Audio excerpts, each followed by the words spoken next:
E aqui no Brasil, o Supremo Tribunal Federal começa a julgar se as redes sociais são responsáveis ou não por publicações feitas pelos usuários. Os ministros avaliam 4 casos relacionados ao Marco Civil da Internet. E o nosso entrevistado agora sobre esse assunto é o advogado especialista em crimes cibernéticos, Luiz Augusto Durso. Tudo bem, doutor? Mais uma vez, honra receber o senhor aqui. Bem-vindo. Boa noite, Thiago. Boa noite a toda a audiência da Jovem Pan.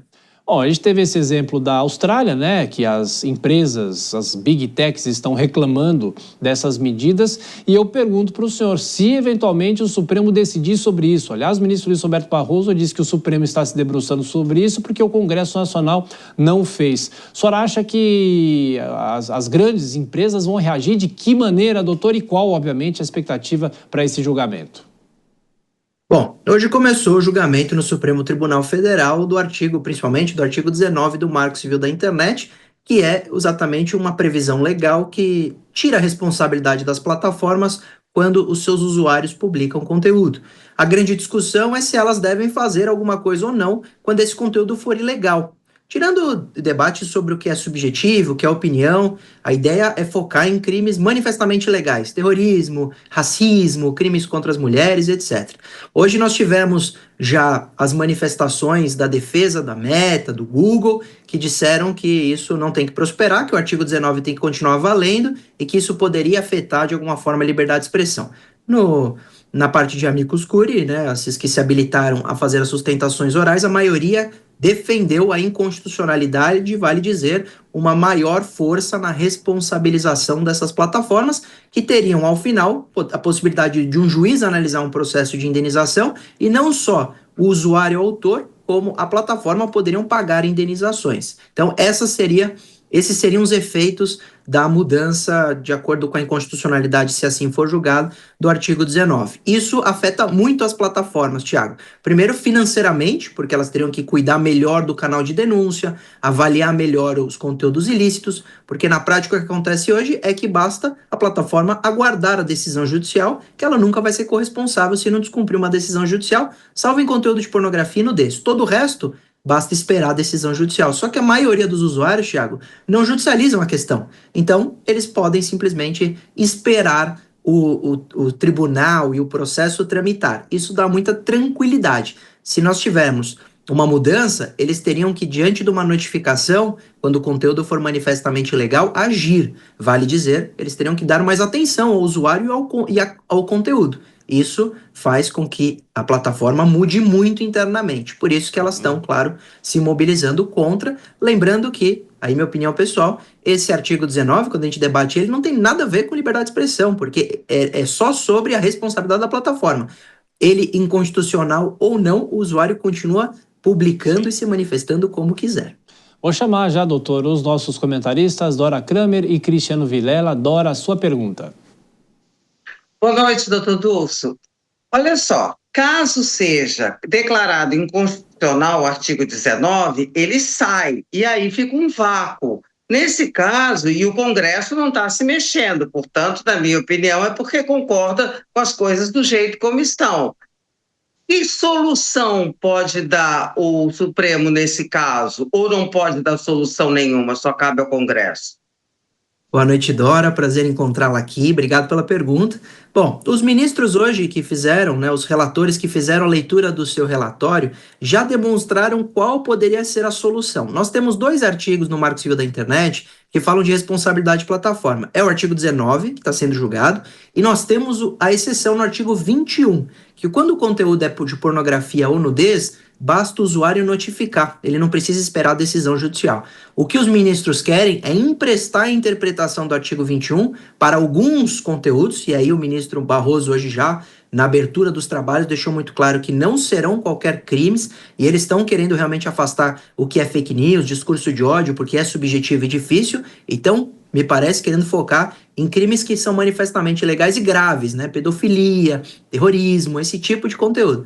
E aí, quando houver esse tipo de conteúdo, inclusive um dos advogados que sustentou hoje lá, propôs que em 24 horas a plataforma teria que remover esse tipo de conteúdo.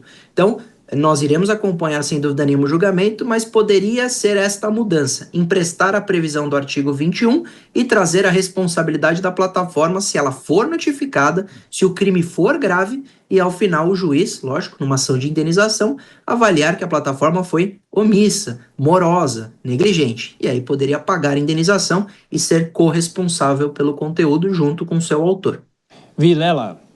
Doutor Luiz Augusto, boa noite.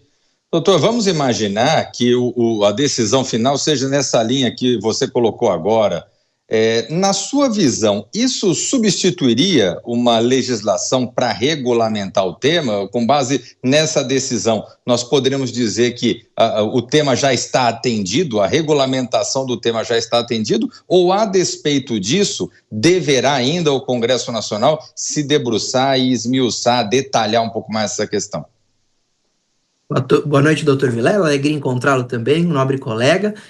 Sua pergunta é pertinente, porque isso não fecha a questão. Primeiro que isso é só uma análise do artigo 19. Todo o resto do debate que foi colocado sobre transparência algorítmica, sobre liberdade de expressão, inclusive com o criticado PL das fake news, são temas paralelos. E até muita gente critica que o Supremo foi provocado, precisa julgar o artigo 19, mas que isso não seria tema do Supremo.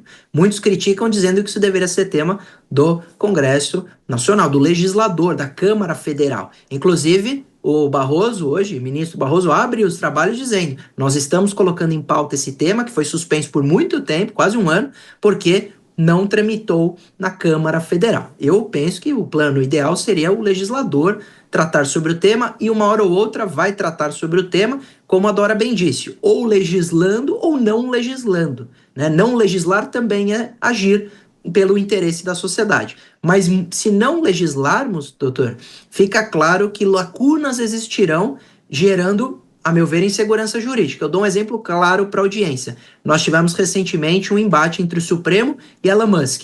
E isso gerou um banimento de uma plataforma do X por 1 mês em nosso país. Nós não temos uma legislação, se diz se pode ou não pode banir, quais são os critérios, por quanto tempo. Se nós tivéssemos uma legislação, isso também traz limite para o próprio ministro aplicar, porque ele não pode ir além da legislação. Então, até legislar é colocar limites no judiciário, né, no próprio magistrado.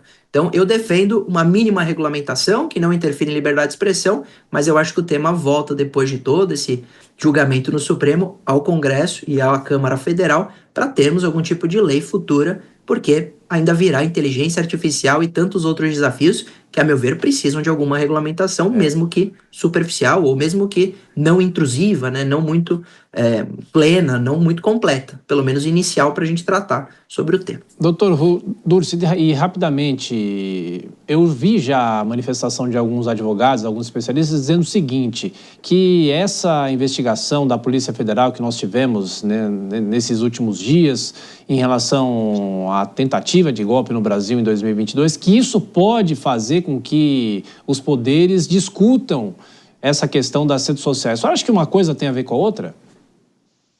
Não deveria ter, mas eu também vi algumas análises dizendo que essa investigação também afeta esse julgamento agora, porque o relatório da Polícia Federal também falou de uso das milícias digitais. Foi falado isso pela PF, e aí também é uma movimentação de perfis, incluindo perfis falsos, que são temas de algum PL relacionado à internet. Mas eu acho que, com certeza, né, não acho, eu tenho certeza, que esse tema, pela relevância que tem, pelo clamor social, pela repercussão, faz também com que o Congresso movimente-se por causa dessa questão, quando a gente fala de regulação de internet, para combater, inclusive, mobilizações de perfis falsos ou automatizados, né, por robôs, que não são posts originais, são inautênticos, como a gente diz. Isso chega também para o Congresso e para a Câmara Federal. Perfeito. Luiz Augusto Durso, advogado, especialista em crimes cibernéticos. Muito obrigado, doutor, como sempre, pela atenção, pela gentileza. Até a próxima. Obrigado, boa noite a todos e até a próxima.